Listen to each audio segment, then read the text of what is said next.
Good morning, Pilipinas! Maulang umaga ang sumalubong sa ilan nating mga kababayan. Kaya naman doble ingat po kayo para hindi po tayo magkasakit. Dapat maayos ang ating pakiramdam sa nalalapit na Kapaskuhan at bilang gabay dapat alam po natin ang lagay ng panahon araw-araw. Live mula sa Pag-asa Weather and Flood Forecasting Center, ito ang Panahon TV na mula Lunes hanggang Linggo. Unang maghatid sa inyo ng pinakabagong ulat panahon. Kami via online streaming sa www.ptv.ph. Kasama niyo po ngayong Saturday morning, December 19, 2015. Ako po ang inyong weather lover, Amor La Rosa. Sa ating munang weekly weather recap, balikan po natin ano nga ba ang nangyari sa lagay ng ating panahon nito mga nakalipas na araw. So noong December 13, that Sunday po ay binantayan po natin ang bagyong Nona na lumakas pa sa pagiging severe tropical storm. Pero noong Monday po, yan po ay naging ganap ng typhoon at nagpatuloy po yan sa ganitong category hanggang sa Wednesday. Noong Thursday naman, dahil nga po sa series of landfall activities itong bagyong Nona ay bahagya po itong humina at naging tropical depression na lamang hanggang sa maging low pressure area at yan po ay tuluyan ng nalusaw o nag-dissipate. At sa parehong araw naman, pumasok na ng ating PAR. Ito nga panibagong bagyo, yan po itinawag natin bilang bagyong Onyok. At kahapon po araw ng Biyernes, patuloy po natin yung binantayan at base po dito sa 5 p.m. weather forecast ng Pag-asa kung babalikan din po natin ito po huling namataan sa layong 515 kilometers east of Hinatuan, Surigao del Sur. At taglay po nito ang lakas ng hangin na abot ng 55 kilometers per hour at kumilos po ang bagyong Onyok pa westward sa bilis naman na 15 kilometers per hour. Ito po nga bagyong Onyok, base naman po dito sa 11 p.m. Bulletin ng Pag-asa ay naglandfall po na dito sa May Caraga or Manay, Davao Oriental. At ito po after po nitong maglandfall ay humina sa pagiging isang low pressure area. Ang estimated rainfall amount naman po na dala-dala po nitong LPA na yan, magdudulot po ito ng moderate to heavy na pag-ulan dyan po yan sa May Caraga, Davao, Northern Mindanao, Lanao del Sur, Maguindanao at maging sa North Cotabato.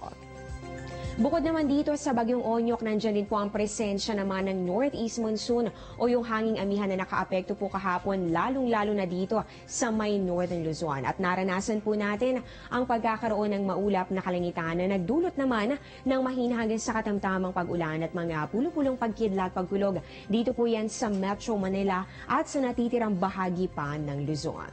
Sa lagay naman po ng ating mga karagatan, itinaas po ng Pag-asa ang gale warning dahil nga po dito sa malakas na ihip ng hanging amihan sa northern, eastern at ganoon din po sa western seaboard ng Luzon at kasama rin po dito ang eastern seaboard ng Visayas. Dito po naranasan yung maalon hanggang sa napakaalong kondisyon ng karagatan kaya hindi muna nakapamalaot ang maliliit na sasakyang pandagat. At ngayon po alamin muna natin ang ating sunrise at ang sunset. Sisikat po ang araw, yan po ay 6:50 ng umaga at ang sunset po natin 5:31 ng hapon. Para naman sa ating moonrise, yan po ay 12:22 p.m. at ang moonset po natin 11:54 ng gabi. Para naman sa ating lunar phase, ito pong first quarter moon. Sa northern hemisphere, ang 50% ng right portion nito ay illuminated. Habang sa southern hemisphere naman, kabaligtaran po yan dahil yung kalahati po nito sa left portion ang naliliwanagan. At kapag po ganitong phase of the moon, yung gravitational pull po natin mas mahina. Kaya inaasahan po natin ang mas mababa na tidal variations. Para naman sa ating tides, ito po ay courtesy of NAMRIA. Yung high tide po natin along Manila Bay, posibleng umabot ng 0.75 meters to 43 a.m. At yung low tide naman po aabot lamang ng 0.04 meters 10:37 ng umaga. Umpisa pa lang po yan, wag po kayo nga alis. Magbabalik pa ang Panahon TV pagkatapos ng ilang mga paalala.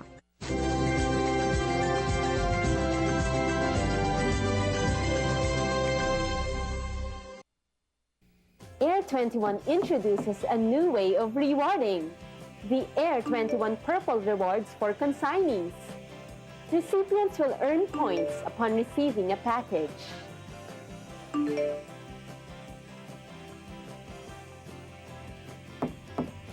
These points can be used to redeem exclusive Air 21 gift items such as eco-friendly bags, flashlights, tumblers, organizers, flash drives, and power banks. The Air 21 Purple Rewards. Thrilled with surprises! Mga kamarino, tayo na't maglayag. mas kilalanin pa ang industriya ng marina at ang mga Pilipinong mandaragat. Kasama sila Admiral Eduardo Santos at Maricel Yao sa kauna-unahang programang pangmarino, ang Yan ang Marino. Tuwing Sabado, alas 11 ng umaga. Anchors away!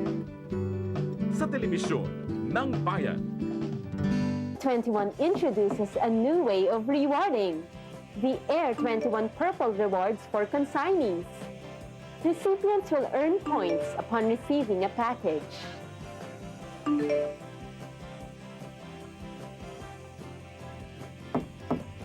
These points can be used to redeem exclusive Air 21 gift items such as eco-friendly bags, flashlights, tumblers, organizers, flash drives, and power banks. The Air 21 Purple Rewards, thrilled with surprises.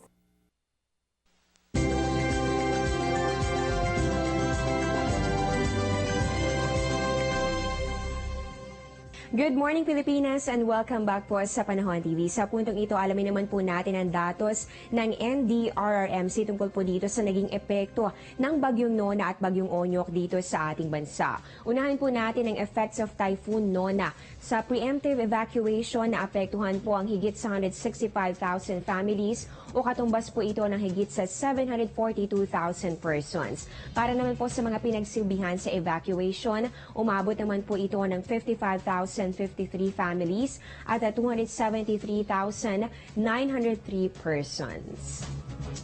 Sa casualty naman, 23 na po ang naitalang nasawi habang 20 naman ang sugatan. Sa power supply, 7 syudad naman po at 35 municipalities ang naapektuhan ang linya ng kuryente dahil po dito sa pananalasa ng Bagyong Nona. 26 roads and 4 bridges naman po ang hindi nadaanan dahil nga po dito sa epekto ng Bagyong Nona, habang 2 probinsya naman po ang suspendido pa rin ang klase. Sa airports naman, 132 domestic flights ang nakansela dahil po sa masamang panahon. Sa mga pantala naman, 73 passengers, 7 vessels, and 12 motor bangkas ang naantala ang pagbiyahe dahil po yan sa maalong karagatan. At dito po sa state of calamity, nasa ilalim po nito ang Albay, Sorsogon sa Bicol Region, Cabanatuan City, Nueva Ecija, Corcuera, Romblon, Oriental Mindoro at ganun din ang Calbayog, Northern Samar. Para naman dito sa Tropical Depression Onyok, bagamat po may kahinaan ang nasabing bagyo, ay marami pa rin po sa ating mga kababayan ang naapektuhan nito. Sa katunayan nga po, umabot ng 756 families o katambas po ng higit sa 3,000 katao ang nasa evacuation, o yan po sila po yung mga nagsilikas bilang paghahanda po dito sa epekto ng Onyok. At para po dito sa class suspensions, naapektuhan po ang mga klase sa Region 11 at ganun din sa Caraga. 2 domestic flights naman po ang nakansela dito po sa seaports, higit po sa 4,000 passengers, 38 vessels, 15 motor bangkas at ganoon din po ang 109 rolling cargos ang naapektuhan din dito po yan sa Tropical Depression Onyok. Sa puntong ito naman, alamin po natin ang inaasang weather conditions sa mga susunod na araw base po dito sa 3-day weather forecast ng Pag-asa.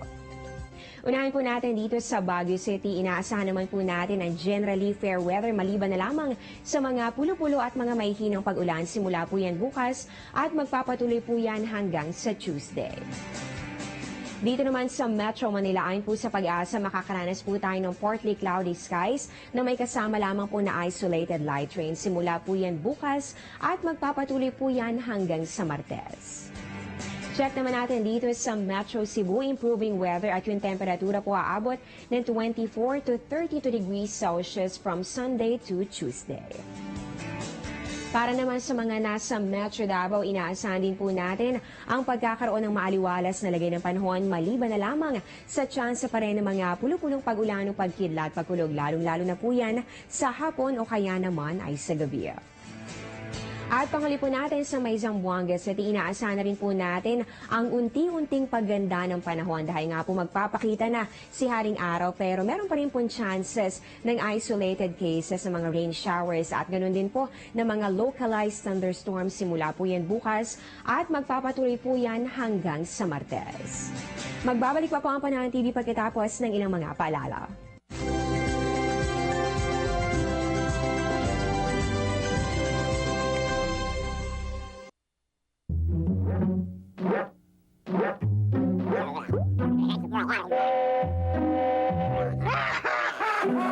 Worried kung nasaan ang package mo?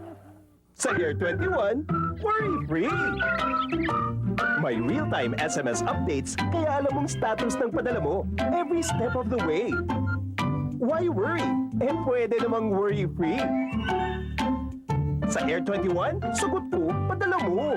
Pa-road trip, pa-food trip, pasubok-subok ng adventure, pa-immerse sa culture.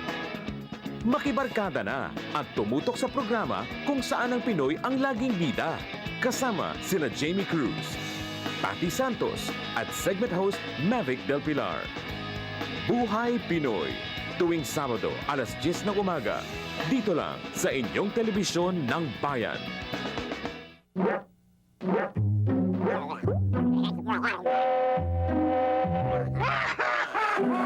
Worried kung nasaan ang package mo? Sa Year 21, worry-free! May real-time SMS updates kaya alam mong status ng padala mo every step of the way. Why worry? Pwede namang worry-free. Sa Air 21, sugot ko, padala mo.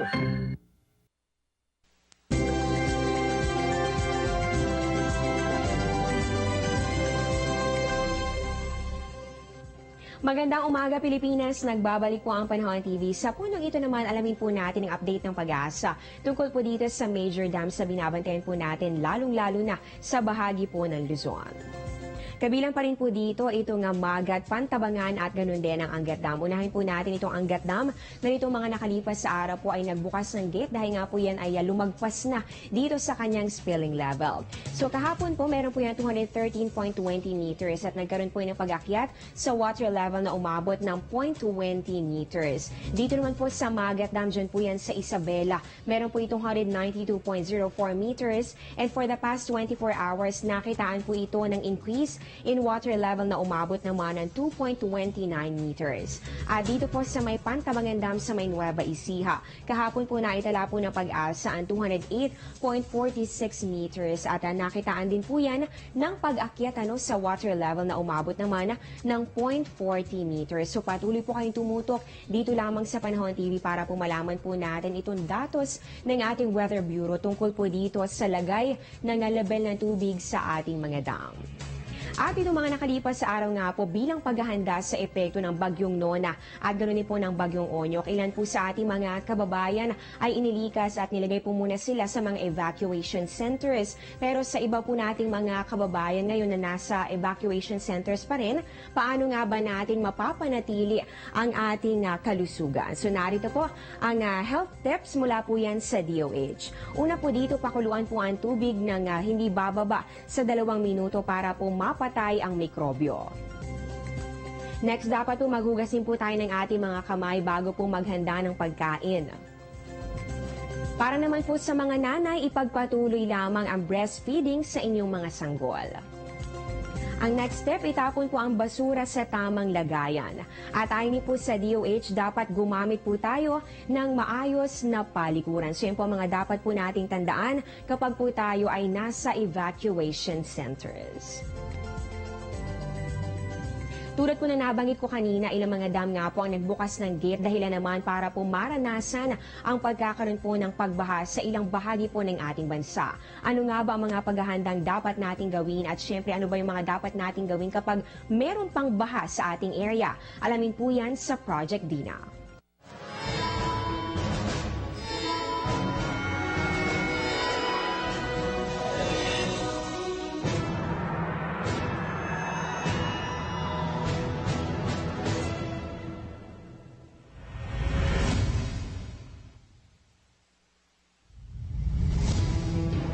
Baha ay isang mapanganib na resulta ng matagal o malakas na pagulan. Lumalala rin ang problema sa baha dahil sa mga mapinsalang gawain ng tao. Kadalasang nagkakaroon ng pagbaha kung patuloy ang pagtaas ng tubig sa mga dagat, ilog, lawa, sapa at dam. Kapag umapaw ang mga ito, umaagos ang tubig sa mga karating nitong mabababang lugar. Upang makaiwas sa mga sakunang dulot ng pagbaha, tandaan ang mga sumusunod.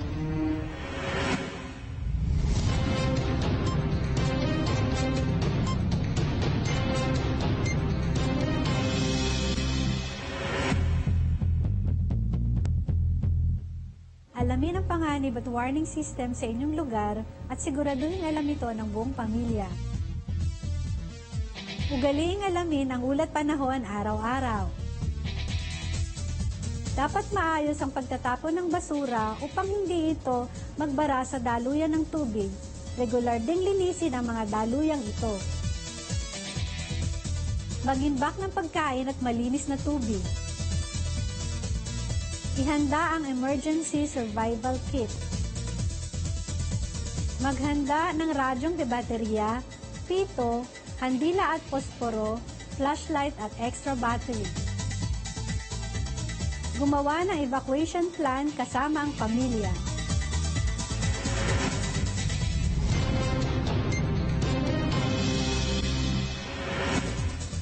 Kung nakakaranas naman ng pagbaha, Kung ang inyong tirahan ay nasa mababang lugar, maging alerto upang maiwasan ang pagkasawi ng buhay at pinsala ng mga ari-arian. Lutuing mabuti ang pagkain at pakuluan ang inuming tubig ng 2 minuto o higit pa upang makaiwas sa iba't ibang food and waterborne disease. Makinig sa mga payo ng lokal na pamahalaan. Alamin kung kailangan ng lumikas at mahinahon itong gawin. Isara ang main switch ng kuryente bago umalis ng bahay. Huwag lumusong at lumangoy sa tubig baha upang makaiwas sa sakit. Dumaan sa mga lugar na malayo sa ilog o anumang anyong tubig. Habang naglalakad, mag-ingat sa bukas na manhole, imbornal o anumang daluyan ng tubig. Pagdating sa evacuation center, sumunod sa rules and regulations nito.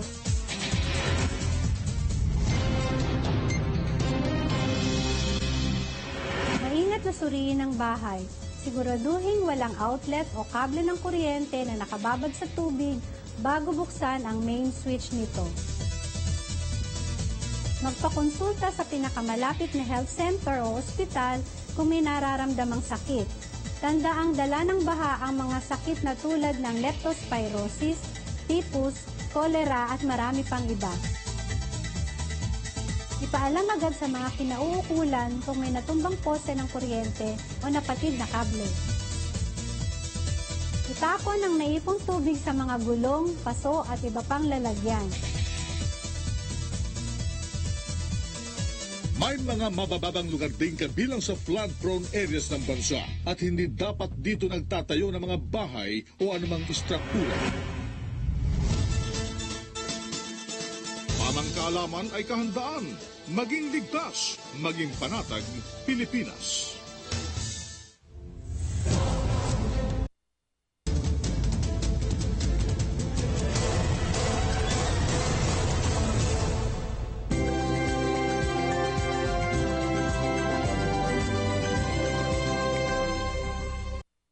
Air 21 online booking. Book, pay, ship. www.onlinebooking.air21.com.ph. The first complete online platform for shipment booking, payment, and package pickup and delivery in selected areas in the Philippines. Another innovation by Air 21. Sagot ko, padala mo. Punlang kaalaman, magpapalago ng kabuhayan, mag-aral at matuto, magtanong at makibalita, magnegosyo sa agrikultura.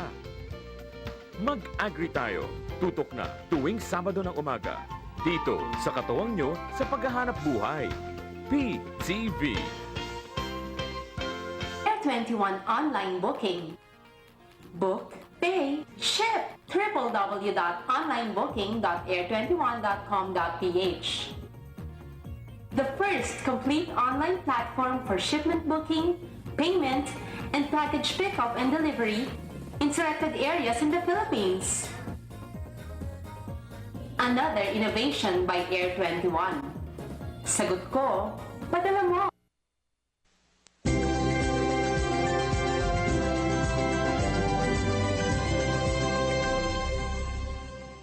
Good morning Pilipinas and welcome back po sa Panahon TV. Sa puntong ito makakasama na po natin ang isang weather forecaster ng Pag-asa, walang iba kundi si Mr. Buddy Javier. Good morning Mr. Javier. Ano na po bang update dito tungkol sa low pressure area? So linawin lamang po natin sa mga manonood. Ito nga natukoy ko po na low pressure area. Yan po yung dating bagyong Onyok na ating binabantayan. So Mr. Javier, ano na po bang nangyari dito? At kailan po ba yan lalabas ng ating Philippine Area of Responsibility? Magandang umaga naman, Amor, at sa lahat po ng televiewers ng Panahon TV. Yung pong bagyong si Onyok ay naglandfall po mga 9:30 ng gabi dito po sa Manay, Davao Oriental. At pagdating po ng 10:30, ito po ay lalong humina at naging low pressure area na lang. At kanina naman po, alas 4 ng umaga, ito po ay nasa vicinity ng Makilala, South Cotabato. At inaasahan natin sa loob ng isa o kaya dalawang araw, ito po ay posibleng hihina pa at maaari po itong malusaw o kaya mag-dissipate po. So within the next 1 to 2 days, patuloy po natin antabayan na itong low pressure area dahil posible nga po na ito ay mag-dissipate din. At Mr. Javier, ano po ba yung mga factors na nakakaapekto sa paghina pa ng nasabing low pressure area? Ang isang dahilan po na paghina po ng bagyong si Onyok, nagkaroon po ng interaction dito po sa landmass o kaya kalupaan. Kaya ito po ay lalong humina at naging low pressure area na lang po. Tandaan po natin yung kapag po nagkakaroon po ng interaksyon, ito po nga mga bagyo sa ating kalupaan ay nagkakaroon po ng paghina. Dito po yan sa ating mga binabantayang sama ng panahon. At Mr. Javier, ano naman po ang inaasahan po nating weather condition for today sa iba't ibang bahagi ng ating bansa? Maulap na kalangitan na may katamtaman hanggang sa kuminsan na malakas na mga pagulan at pagkulog-pagkidlat na maaari pong magdulot ng mga pagbaha at pagguho ng lupa. Ang mararanasan po natin dito po sa Mindanao, Kabikulan, dito po sa Silangang Kabisayaan at sa Gitnang Kabisayaan. Samantalang maulap na kalangitan na may mahinang mga pagulan, ang iiral naman dito po sa Metro Manila at sa nalalabing pong bahagi ng Luzon. Samantala, maulap na kalangitan na may mahina hanggang sa katamtaman mga pagulan at pulupulong pagkidlat pagkulog, ang inaasahan naman po sa natitirang bahagi po ng ating bansa. At kumusta naman po ito nga lagay ng ating mga karagatan? Meron pa bang gale warning para sa araw na ito? Nakataas pa rin po ang gale warning dito po sa northern, western, eastern seaboards ng Luzon at saka eastern seaboards ng Kabisayaan. Kaya payo pa rin natin sa ating mga kababayan, lalo po yung mga kababayan natin mangingisda at yung mga maliit na sakyang pandagat, na huwag munang pumalaot sa nabanggit na lugar sa kadahilanan po na maalon hanggang sa napakalong karagatan mula 3.4 to 5.0 meters po ang taas ng alon. At panghuling katanungan na lamang po, Mr. Javier, itong mga nakalipas sa oras, halos sunod-sunod nga po yung mga pag-ulan na nararanasan dito po yan sa Metro Manila. Ano po ba ang dahilan nito at hanggang kailan po ba natin yan mararanasan? Nagkakaroon po tayo ng mga pag-ulan dito po sa Metro Manila dahil po sa paglakas po ng northeast monsoon o kaya yung Amihan. Sa susunod na mga araw, in 1 to 2 days, maranasan pa rin po nito ang ganitong sitwasyon. Bagamat pagkatapos nito, unti-unti naman itong magkakaroon ng improvement.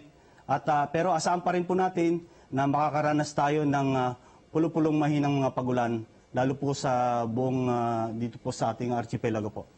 Ayan, nalaman na po natin ang dahilan kung bakit tayo nakakaranas sa mga pag-ulan dito sa Metro Manila. Hindi po yan dahil dito sa binabantayan po nating low pressure area, kundi dahil po yan dito sa northeast monsoon o hanging amihan na ngayon nga po ay medyo malakas na ang ihip na nakakaapekto nga po dito sa atin sa Luzon.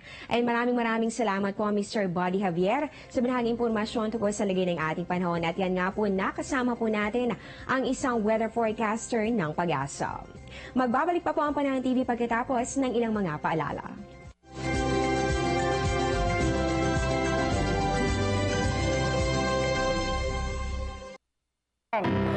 Ang package.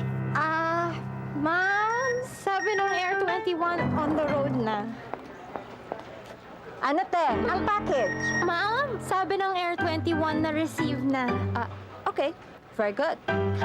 Basta padala, sagot ka ng Air 21. May real-time delivery updates via text para worry-free ka. Teng, ang package, napadala mo na? Yes, ma'am, sa Air 21. Sa Air 21, sagot ko, padala mo. Biyahe na! Kasama si Angono Mayor Jerry Calderon. Ang lahat sa magandang Pilipinas. Bida ang lahat sa sigla ng taong bayan. Kaya huwag maging dayuhan sa sariling bayan. Tara na at lakbayin ang magandang Pilipinas. Anak TV Seal and NCCA awardee. Sabado, alas 8 ng umaga. Dito lang sa inyong telebisyon ng bayan. Teng, ang package. Ma'am, sabi ng Air 21 on the road na. Ano te? Ang package. Ma'am, sabi ng Air 21 na receive na. Okay. Very good. Basta padala, sagot ka ng Air 21. May real-time delivery updates via text para worry-free ka. Teng, ang package, napadala mo na? Yes, ma'am, sa Air 21. Sa Air 21, sagot ko, padala mo.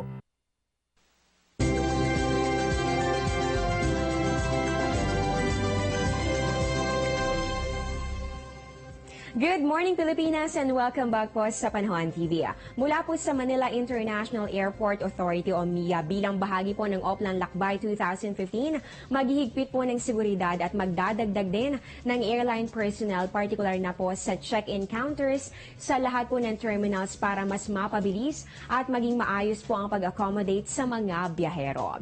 At advisory naman po mula po sa MMDA o Metropolitan Manila Development Authority, magkakaroon po ng holiday non-stop bus service ang MMDA. Sa halagang 60 pesos, tatahakin po ng unang ruta ang Trinoma to Park Square Terminal sa Ayala. Ang ikalawang ruta naman from SM North EDSA to Glorieta 5. Samantala, 40 pesos naman po ang halaga ng biyaheng SM Mega Mall to Park Square Terminal. Isa rin po ito sa mga naisip na paraan ng MMDA para kahit papaano ay maging maayos ang daloy ng mga sasakyan ngayong holiday season. At eto, para naman po sa mga nagbibisikleta, muling inilaunch ang bike sharing program bilang tugon din sa lumalalang trapiko. Maaaring gamiting alternatibo ang mga bisikleta lalo na tuwing matindi ang pagsisikip ng daloy ng mga sasakyan.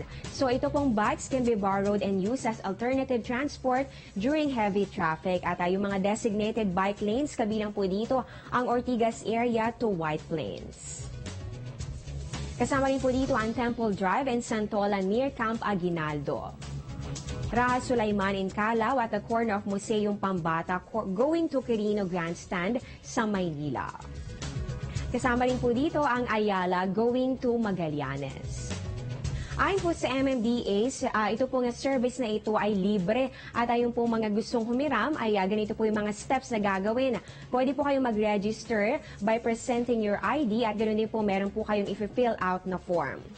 Next step po dito, pwede niyo pong gamitin itong bike. At ang dapat po ay tandaan po natin, dapat po ibalik itong bike sa next station.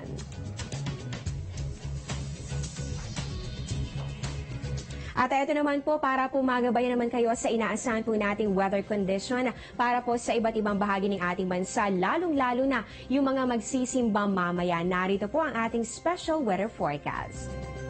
Unahin po natin sa Luzon, sa Metro Manila, inaasahan po natin ang pagkakaroon ng maulap na kalangitan. Meron pa rin po yung kasama na mga pag-ulan. Habang dito naman sa Baguio City, malamig po ang panahon na aabot lamang ng 14 to 21 degrees Celsius. Sa Olonga po naman, inaasahan din po natin ang mga pagkakaroon mga pag-ulan. Dito naman sa Puerto Princesa City, improving weather na po ang mararanasan sa temperatura nga abot ng 24 to 32 degrees Celsius.